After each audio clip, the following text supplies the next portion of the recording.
Mesdames et messieurs, bonsoir. À la une ce soir, la Côte d'Ivoire distinguée au Salon de Paris. Le pays remporte le super prix international du meilleur stand. Une autre distinction qui vient couronner les efforts de la délégation ivoirienne à ce rendez-vous agricole.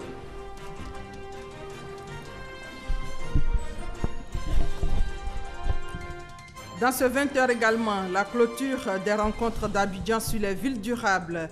300 participants à ce rendez-vous. Ils ont signé et validé la déclaration d'Abidjan sur les villes durables.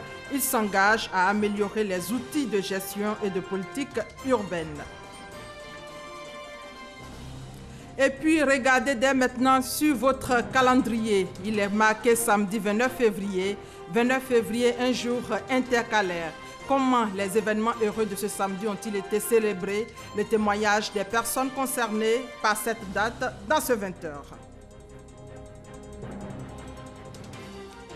Enfin, hors de nos frontières, la Guinée-Bissau se retrouve avec deux présidents rivaux.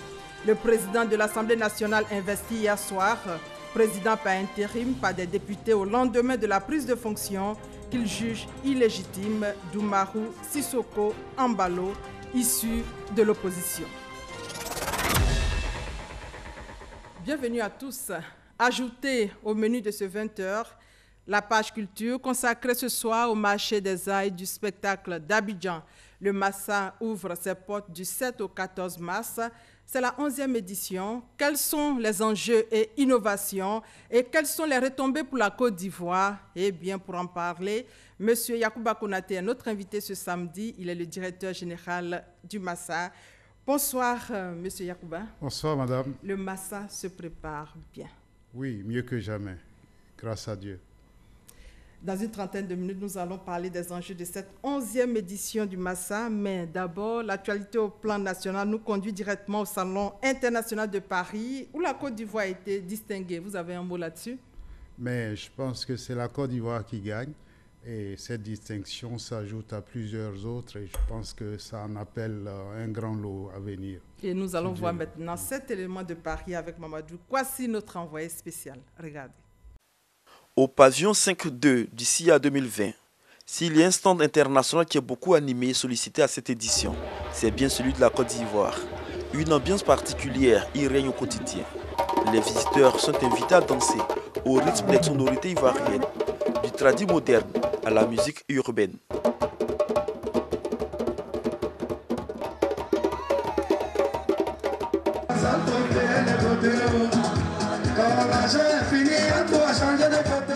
L'une des attractions de ce stand ivoirien, c'est bien le chocolat made in Côte d'Ivoire.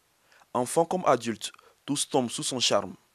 C'est super bon et j'aime bien. C'est meilleur que Oui. C'est naturel et voilà, c'est pas plein de produits chimiques qu'on met habituellement, du coup j'aime bien. J'ai compris que la Côte d'Ivoire c'était le premier producteur de cacao et que le chocolat ça venait du cacao.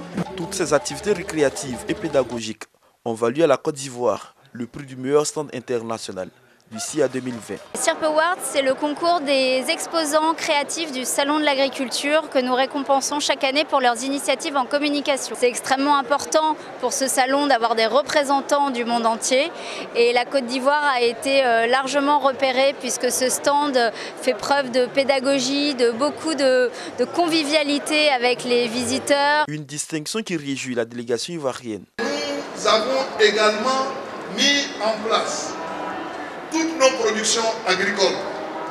Parce que vous savez très bien que nous sommes le premier pays producteur de cacao au niveau mondial, de noix de cajou au niveau mondial, de cola au niveau mondial, bananes dessert et bien d'autres choses.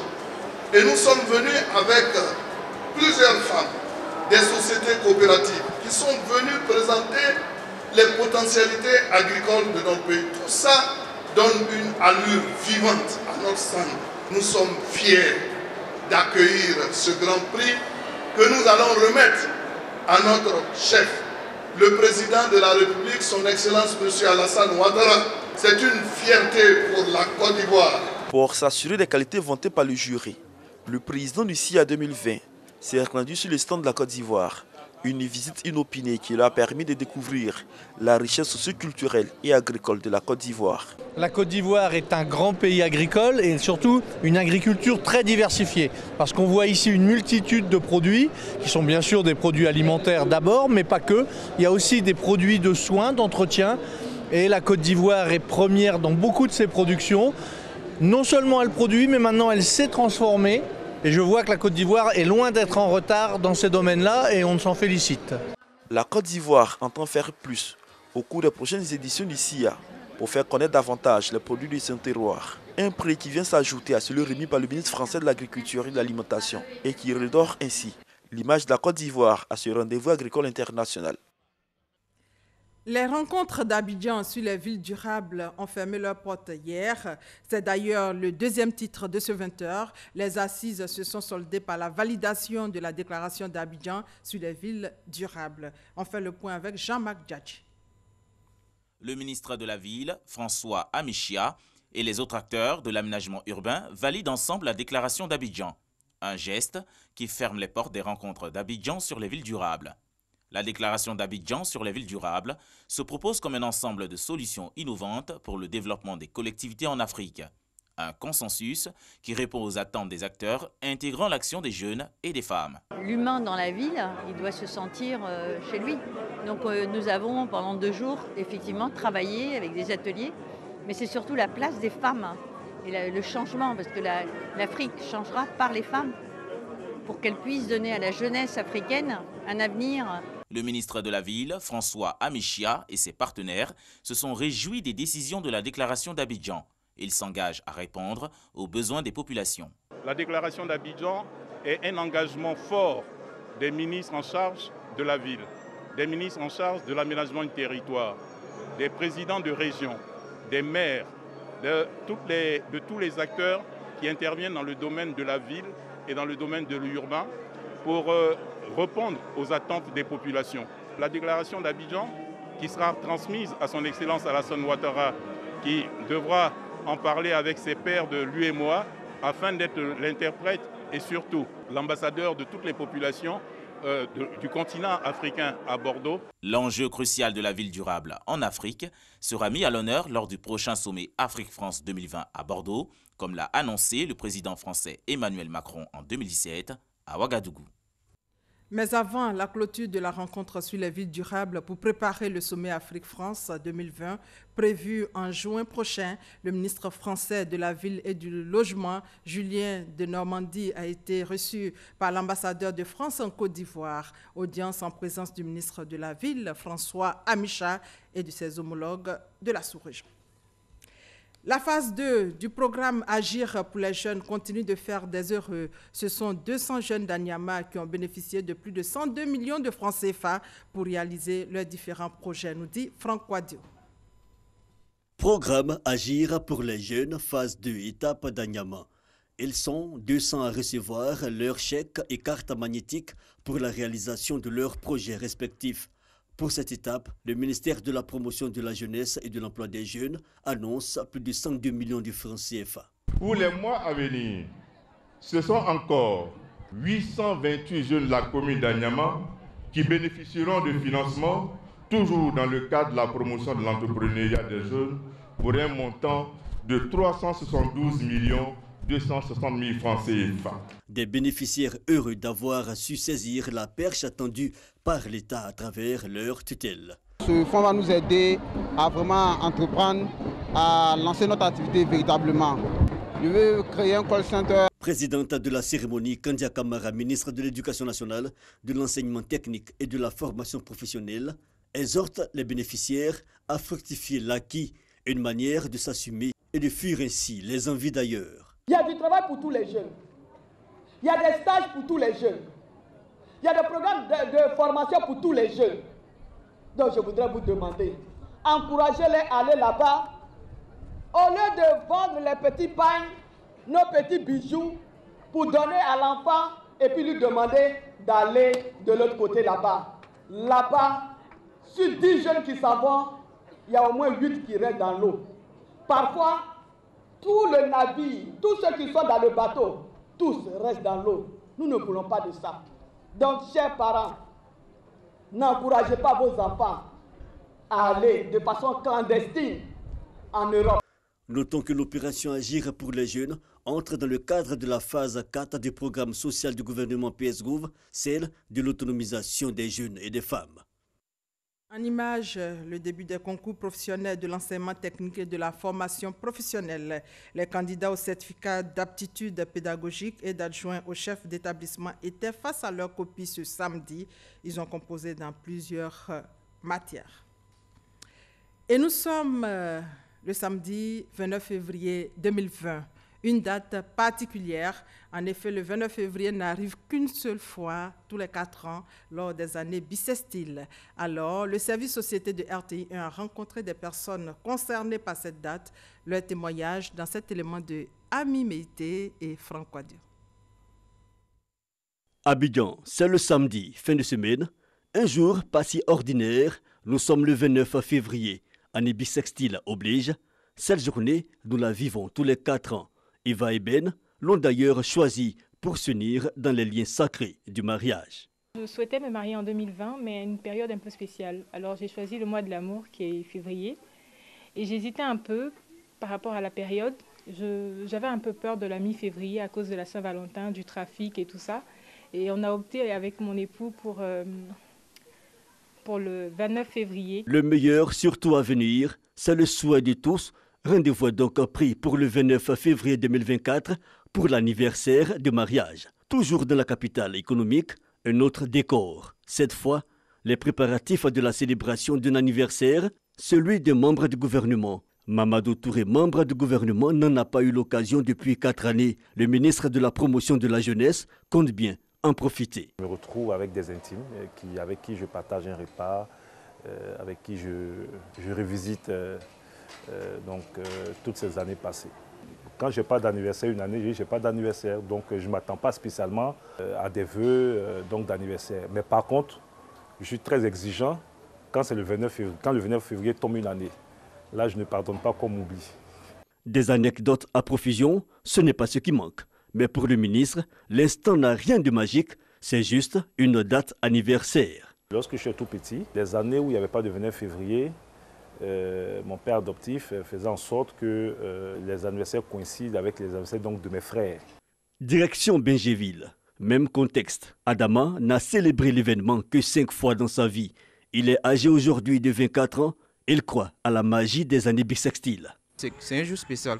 À chaque fois que je fête mon anniversaire, il y a un truc spécial qui m'arrive. J'ai eu des amis qui m'ont dit, écoute, faut faire son extrait le 1er mars.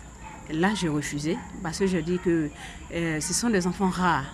Et la magie s'est opérée un peu plus au nord du district, dans la commune de Yopougon. 3 naissances enregistrées ce jour à la maternité de Ouassakara. On va faire ton jugement le jour où tu es né. On ne peut pas mélanger, non. Nous, on déclare le 29 février. Donc, je ne pense pas que quand ils arrivent à la mairie, la date puisse changer. Les enfants sont enregistrés à la date du 29. Découvrir la vie, en profiter de façon spéciale pour certains, c'est une perpétuelle redécouverte du soir pour les natifs du 29 février. On en reparle dans 4 ans. 29 février, le bonus des années bissextiles. On part directement à Kabakouma, dans la région du Tonkpi, où le gouvernement apporte sa compassion aux victimes. Les 24 et 25 février dernier, le village de Kabakouma a été secoué par un conflit. Le ministre de l'Enseignement supérieur de la Recherche scientifique, fils du Tonkpi, lance un appel à l'apaisement, nous dit Eve Boué. Suite aux incidents malheureux de Kabakouma des 24 et 25 février 2020, ayant fait 3 morts, 2 blessés et occasionné une déchirure du tissu social, le ministre Albert Touakus Mabri, fils de la région du Tonkpi, s'est rendu sur place apporter la compassion du gouvernement. Il a d'abord effectué une visite au CHR de Mans où sont internés les 2 blessés pour les réconforter. Juste après la visite du ministre, les 2 blessés ont été évacués sur Abidjan pour une meilleure prise en charge. Ensuite, une grande réunion s'est tenue à Kabakouma en présence des autorités administratives, des cadres, des élus et de toutes les forces vives du village. Les communautés en conflit se sont exprimées. Le ministre a par la suite délivré le message de paix et de cohésion du gouvernement. Nous avons donc eu à leur dire que c'est vrai, les faits sont graves, mais que ce village, cette région doivent garder leur tradition d'hospitalité. Le pardon qui a été donc dit au nom des communautés, nous avons délivré le message de paix et de cohésion du président de la République et nous sommes soulagés de repartir en sachant que le pardon accepté, les communautés vont reprendre leur vie ensemble. Nous avons prodigué des conseils pour le respect des règles et des lois de la Côte d'Ivoire. C'est avec des frères qu'on vit et c'est avec des frères qu'on reste. Et il faut que le développement de ce pays-là soit porté par nous tous pour le bonheur de tous ceux qui vivent en Côte d'Ivoire. Nous sommes apaisés et nous allons parler à nos parents pour que la paix revienne. Nous allons leur parler pour que la cohésion sociale revienne, pour que le vivre ensemble revienne, pour que la paix revienne.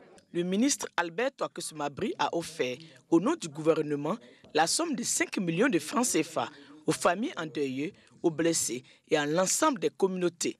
Les obsèques des 2 morts du côté autochtone seront entièrement prises en charge par le gouvernement. Un comité de veille présidé par le préfet de Biancouma est mis sur pied pour le rétablissement complet de la cohésion sociale. D'ailleurs, même dans un mois, avec l'appui de la FIMADA, Fédération ivoirienne de Maracana et disciplines associées, un tournoi de Maracana pour la cohésion sociale sera organisé avec l'ensemble des communautés vivant à Kabakouma. Et justement, nous allons insister sur la cohésion sociale dans ce 20h. Les populations du Sud Comoé ont été sensibilisées au vivre ensemble. Regardez. 5 villages et hameaux parcourus en moins de 5 heures. Amédée Kofi Kwaku, au nom des cadres RHDP du Grand Centre, à la rencontre des populations baoulées du Sud Comoé. À ses côtés, Aka Ouélé, président du Conseil régional du Sud Comoé, ainsi que plusieurs cadres du Grand Centre. Première étape, Béni-Ancré. Pour les populations baoulées du village, le développement, rien que le développement. Pour avoir ça, il faudrait qu'il y ait la paix dans notre pays. Il faudrait qu'il y ait la paix dans notre pays. Réplique Amédée Kofi Kwaku et Aka Ouélé. Cap sur Amanicro pour des échanges francs et directs. Pour mieux se faire comprendre de ses interlocuteurs, Amédée Kofi Kwaku opte pour la langue baoulée, puis suivent les étapes de Aïgbé Kofi Kro. Le centre du village a fait le plein pour recevoir sa part de messages, puis direction Babadougou pour une énième rencontre avec les populations sorties malgré les caprices de la météo pour recevoir elles aussi leur part de messages. Fin de la tournée à Onzikro. Aujourd'hui, nous sommes à l'Est, donc avec le ministre Aka Ouélé, pour parler à l'ensemble des populations, mais notamment aux populations baoulées. On vient les entretenir souvent sur des sujets qui ne sont pas vrais. Nous sommes venus leur porter le langage de la vérité. Il ne faut pas que eux, qui sont dans les hameaux, dans les différents villages, on vienne leur tenir des langages de division, comme quoi le président Ouattara ne travaille que pour une partie de la population. Le président Ouattara travaille pour l'ensemble des Ivoiriens. Il continuera de travailler pour l'ensemble des Ivoiriens, toujours dans la vision de ce que le président Houphouët-Boigny a tracé. C'est une œuvre qui doit faire appel à tout le monde. Nos cousins, nos associés, baoulés qui sont nombreux ici, ont beaucoup apporté à cette région. Nous saluons donc la délégation des frères baoulés, conduit par le ministre Amédée. Son message est clair, ça va nous permettre de nous remobiliser conformément donc au message du président qui nous demande de faire moins de politique. Donc nous sommes là pour faire du développement. Des chefs de communauté baoulés, heureux d'accueillir cette délégation. En tout cas, nous aimons uniquement que la paix. Tous ceux qui vont arriver ici sont nos parents. Les chefs ne font pas de politique. Nous aimons le développement. Le ministre Aka Ouélé nous a appris le développement. Nous sommes sur sa longueur, sur sa route. Une tournée du président des cadres RHDP du Grand Centre, entamée dans le centre de la Côte d'Ivoire pour ensuite se tenir en zone forestière, aujourd'hui à l'est du pays. Amédée Kofi Kwaku et les cadres RHDP qui l'accompagnent se donnent pour objectif de faire entendre partout en Côte d'Ivoire à leurs frères baoulés le message du vivre ensemble, prôné par le RHDP et son président, Alassane Ouattara. Reportage signé Herman Guivet. 0 victime pour les échéances électorales à venir. C'est le message du mouvement de la société civile. À Boaké, le mouvement a installé son représentant de la région du Baké. Reportage Hassan Khan, commentaire Kader Sogodogo. Forte mobilisation de la jeunesse de Bouaké au foyer de Koko. Une jeunesse venue prendre part à l'installation officielle du mouvement de la société civile dénommé Présidentielle 2020, zéro victime. Pour les initiateurs, il s'agit d'inviter la jeunesse de Bouaké à œuvrer pour la paix et la cohésion sociale avant, pendant et après les élections. Je demande à tous les Ivoiriens, même les non-Ivoiriens qui vivent en Côte d'Ivoire, de s'inscrire dans cette vision de zéro victime pendant ces élections. C'est le moment électoral que nous allons traverser. Nous ne voulons pas de victimes. À cet effet, le représentant du mouvement présidentiel 2020 zéro victime a été installé. Il décline ici sa mission. Il faut s'inscrire résolument dans un esprit de ce qu'il faut préserver sa vie pour se donner la latitude de pouvoir encore voter et encore et encore. Patron de la cérémonie, le ministre des Transports, Amadou Koné, cadre de la région de Bouaké, représenté pour la circonstance. Son représentant a invité la jeunesse de Bouaké à s'engager pleinement pour le renforcement de la paix. Faire en sorte que la jeunesse ne se mêle pas de tout ce qui est violence pour que les élections se passent dans la paix. Une tournée nationale du mouvement présidentiel 2020 zéro victime est prévue afin que la jeunesse ivoirienne s'implique pour une réussite parfaite des élections présidentielles avec des résultats acceptés par tous. Dans la région de Lagnébi-Tiassa, le délégué départemental du RHDP a eu une rencontre de sensibilisation avec les leaders communautaires d'opinion et politique de la localité. Rencontre qui a porté sur l'enrôlement. Ahmed Traoré et Eman Guivé. L'opération d'établissement et de renouvellement de la carte nationale d'identité connaît un démarrage timide à Ndoussi et à Boulouville, d'où cette rencontre entre Charles Yaouré, délégué départemental du RHDP, et les chefs de communauté, les leaders d'opinion et politique de ces localités. Objectif, mobiliser les populations autour de l'opération. Tout citoyen a besoin et devait avoir droit à la carte nationale d'identité. Et pour chaque Ivoirien, c'est un devoir donc de participer à cette opération. Mais vous savez, s'il n'y a pas de sensibilisation, s'il n'y a pas d'explication, on ne peut pas attendre, on ne peut pas avoir les résultats escomptés. C'est pour cela que nous sommes venus sur le terrain pour inviter l'ensemble de nos parents à s'intéresser donc à cette opération, de sorte à ce que nous ayons ce qui nous détermine comme citoyens, donc la carte nationale d'identité. Une démarche bien appréciée par les habitants de Ndoussi et Boulouville qui s'engagent pour la réussite de cette opération. Je souhaiterais que toutes les femmes aillent s'enrôler pour les pièces d'identité. Et c'est très important, non seulement pour la vie politique, mais individuellement aussi. Les populations de ces localités se réjouissent de l'annonce du gouvernement qui consistera à l'ouverture de plusieurs autres centres d'enrôlement afin de leur faciliter les démarches à entreprendre dans le cadre de cette opération. Et ici, dans la commune de Cocody, le professeur Koulibaly Mamadou a animé une conférence ce samedi où il a exposé sur son programme et les projets qu'il a pour la Côte d'Ivoire. On reste toujours avec Ahmed Traoré et Eman Guivé. 20 ans après l'an 2000, comment entrer dans le 21e siècle? C'est le thème de la conférence animée par le professeur Koulibaly Mamadou. Au cours de cette rencontre avec les jeunes, l'économiste a exposé sur son programme et les projets qu'il a pour la Côte d'Ivoire. Le code électoral, le système banquier, le franc CFA sont entre autres les sujets abordés. Il a également insisté sur la formation dans le secteur informel. Si vous êtes entrepreneur en bâtiment, vous avez besoin d'ouvriers qualifiés. Vous ne pouvez pas les fabriquer vous seul, il faut les former. Former dans les écoles, ça c'est une des missions qu'on se fixe. Et pour changer complètement la bascule entre 2 millions d'enseignements général et 46 000 enseignements techniques, il faut arriver à 450 000, 500 000 enseignements techniques pour qu'on mette sur le marché des gens qualifiés qui peuvent servir l'entreprise. Vos ouvriers doivent être formés. Le conférencier prône le régime parlementaire au détriment du régime présidentiel. Et hors de nos frontières, en Guinée-Bissau, le bras de fer post-électoral se durcit encore un peu plus avec désormais 2 présidents. Le président de l'Assemblée nationale a été investi hier soir, président par intérim par des députés. Pour eux, l'investiture organisée par Umaru Sissoko Embalo jeudi dans un hôtel n'est pas légale, mais ce dernier s'est installé au palais présidentiel. Nous ouvrons maintenant la page consacrée à l'actualité culturelle.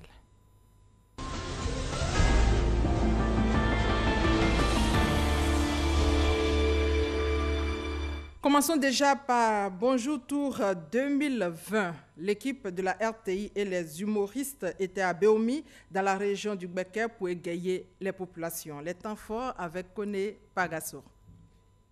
C'est comme il y a une fille à Béomi, si elle voulait faire snap.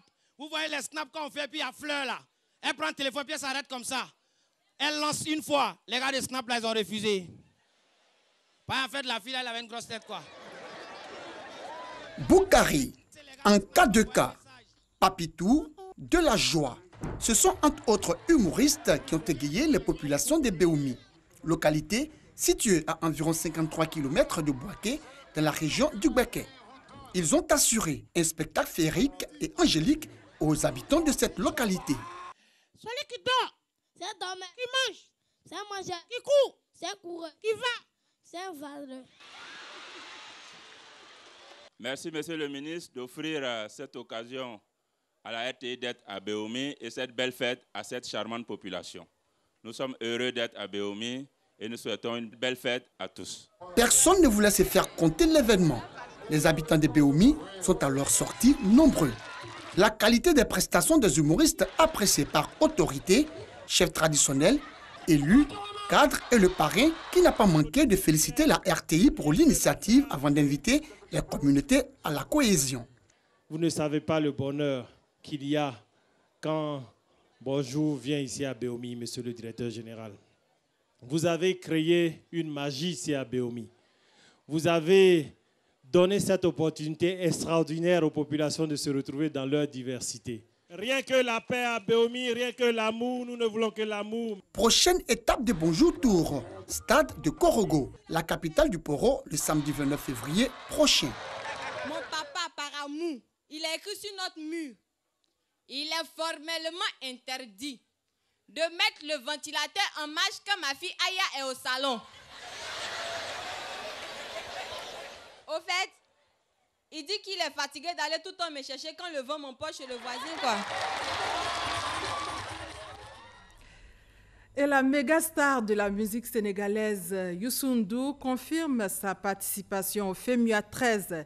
Il a signifié au cours d'une rencontre avec le commissaire du FEMUA, Traoré Salif Dia Salfo. Issa Yeo pour plus de détails. Le Sénégal, pays invité d'honneur du Festival de musique urbaine d'Animambo, FEMUA 13e édition. Une nouvelle qui réjouit bon nombre d'artistes sénégalais. Au nombre de ceux-ci, Youssou N'Dour, la méga star de la musique sénégalaise, l'a signifié au commissaire général du FEMUA à Dakar au cours d'une rencontre. C'est tout un honneur que mon petit frère dédie une journée ou ce festival au Sénégal.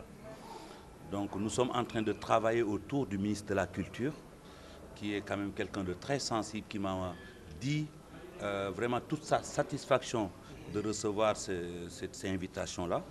Donc nous travaillons ensemble aujourd'hui pour être performants. Outre la vedette sénégalaise, l'ambassadeur de l'Union européenne au Sénégal a assuré également le commissariat général du FEMUA du soutien de l'institution européenne. Elle a salué les partages de valeurs entre l'Europe et l'Afrique à travers l'UE Magic Tour. Et voilà, on en vient à la page culture consacrée à la 11e édition du Massa. Nous sommes ce soir avec le directeur général du Massa, le marché des arts et du spectacle d'Abidjan, M. Yacouba Konaté, pour parler de la 11e édition du marché des arts et du spectacle d'Abidjan. Rebonsoir, M. Konaté Yacouba. Oui, bonsoir, madame. 11e édition du Massa, quel bilan peut-on faire des éditions précédentes d'abord? Alors, les éditions précédentes doivent se diviser en deux périodes. Il y a eu une période d'ascension depuis la création en 1993, qui malheureusement a été contrariée à partir de 2001 par la crise de triste mémoire dont tout le monde se souvient. Et ensuite, il y a eu une reprise qui a commencé en 2014, qui a consisté à repositionner le Massa à lui donner son attractivité, et des groupes qui jusqu'en 2003 étaient au nombre de 64, aujourd'hui nous sommes à 2002 groupes. Donc le Massa a grandi, il a gagné aussi en notoriété, en crédibilité, et nous avons également opéré des changements qui ont consisté à mettre en scène des disciplines comme l'humour, qui n'existait pas dans le passé. Et vous avez vu tout à l'heure, votre programme, c'est essentiellement un programme basé sur l'humour.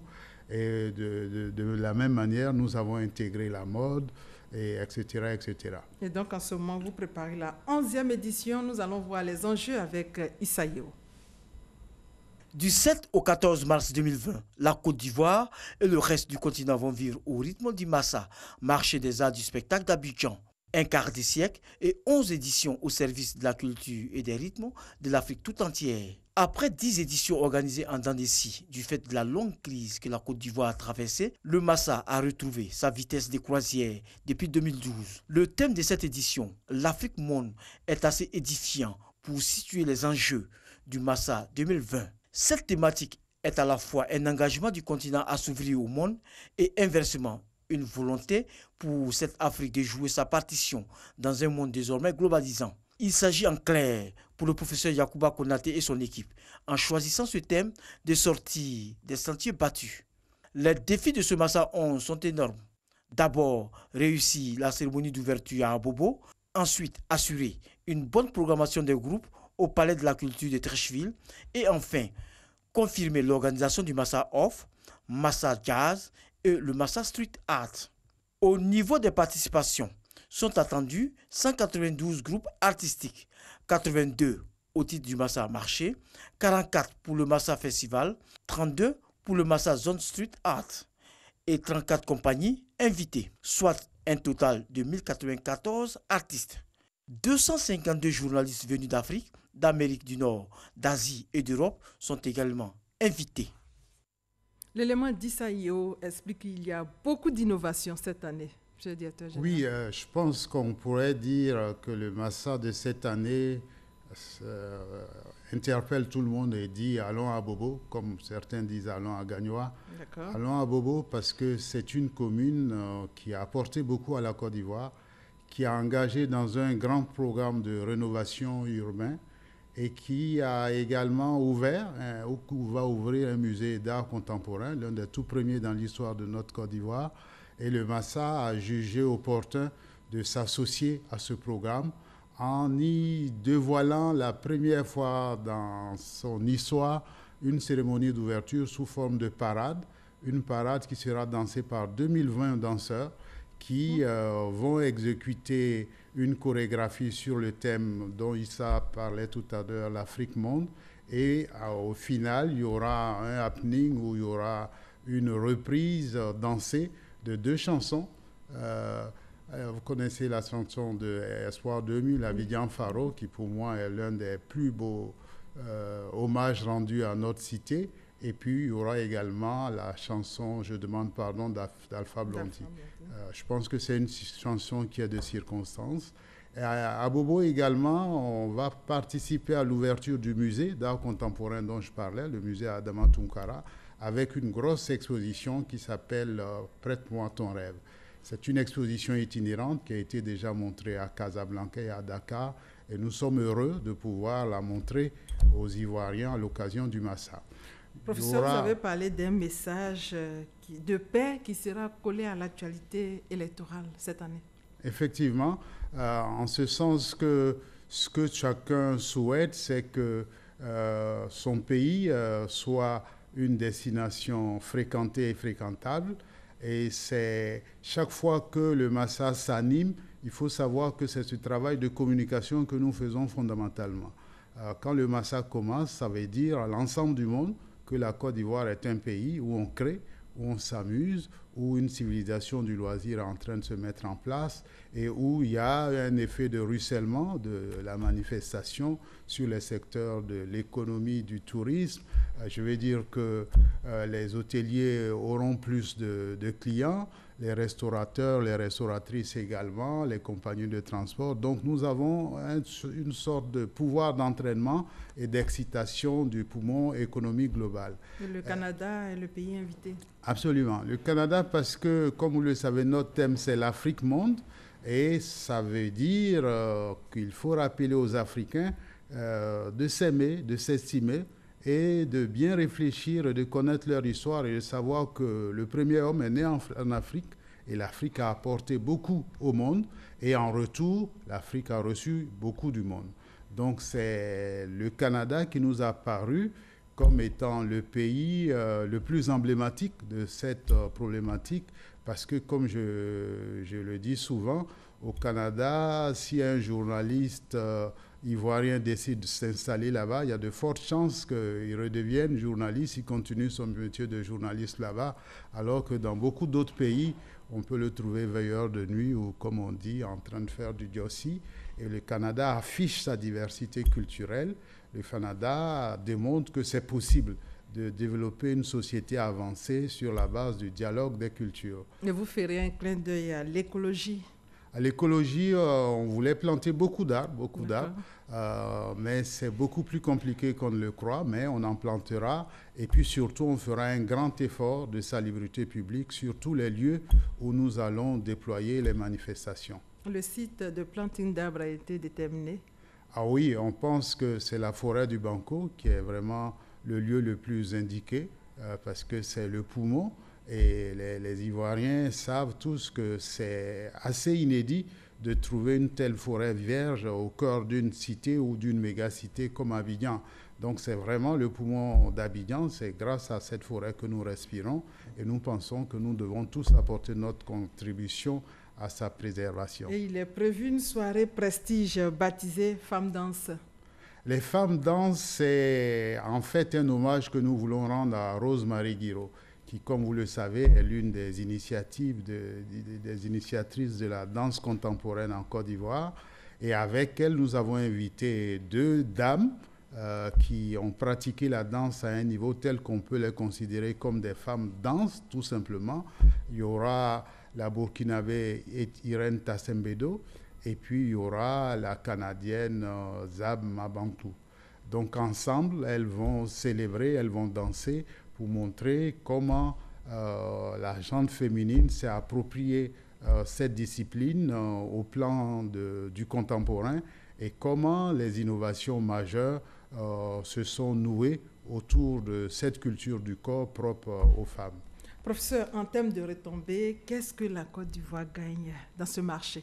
Votre question est difficile parce que quand je vous l'entends poser, je soupçonne que vous semblez dire ça n'apporte rien ou on ne gagne rien. Je veux juste avoir une idée de ce que le pays gagne en organisant. Tout à l'heure, je vous parlais du musée d'Abobo. Par le fait que nous allons avoir 200 journalistes qui vont venir du monde entier, sauf d'Australie. Ces journalistes vont nous aider à mettre non seulement la Côte d'Ivoire sur la carte des grands festivals qui comptent dans le monde et en Afrique, mais ils vont nous aider également à dire au monde entier qu'il y a un musée qui vient de s'ouvrir à Bobo et qui est vraiment aux standards internationaux et qui fait envie à tous les pays africains. Ce que nous gagnons, nous sommes à la télévision ici, ce que la Côte d'Ivoire gagne, c'est des contenus. Je vous ai dit qu'on aura 202 groupes. 202 groupes, ça fait 202 spectacles qui seront filmés par la télévision. Vous savez que dans nos archives, nous avons les premières reproductions, les premières sorties publiques de Koffi Olomide. La première fois que Didier Awadi a fait de la scène à l'international, c'est au Massacre que ça s'est passé. Nous avons ces contenus, nous en produisons et nous vous incitons d'ailleurs à ne pas seulement filmer la musique. Il y a du slam, il y a du théâtre, parce que nous pensons que la bataille culturelle qui est en train de s'engager, si on veut la gagner, il faut qu'on ait des contenus de qualité.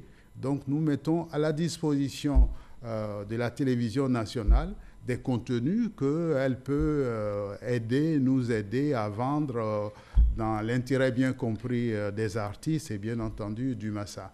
Donc nous pensons aussi que ce que nous gagnons, nous communiquons globalement sur l'idée d'une Côte d'Ivoire qui crée, et puis les artistes ivoiriens apprennent aussi à se mettre à jour, parce que quand on regarde les autres jouer, on sait ce qu'on sait faire, mais on mesure aussi le chemin qui reste à parcourir. Ah bon, je pourrais parler des heures, mais bon. D'accord. Le Massa sera éclaté. Oui, comme toujours. Comme toujours. D'accord. Merci, professeur Yacouba Konaté. Je rappelle que vous êtes le directeur général du Massa, le marché des arts et du spectacle d'Abidjan. La 11e édition s'ouvre dans une semaine et avec vous, nous avons parlé des innovations. Merci pour toutes ces informations. Merci, madame. C'est la fin de ce 20h supervisé par Adama Koné et Michel Mambo, à la réalisation Baker, au prompteur Aurélia Allo et Ido Georgette. À 23h, vous avez rendez-vous avec Kolo Koulibaly. Demain 13h, Hamza Diaby. Moi, je vous retrouve demain 20h. Bonne soirée à tous. Ça va vite.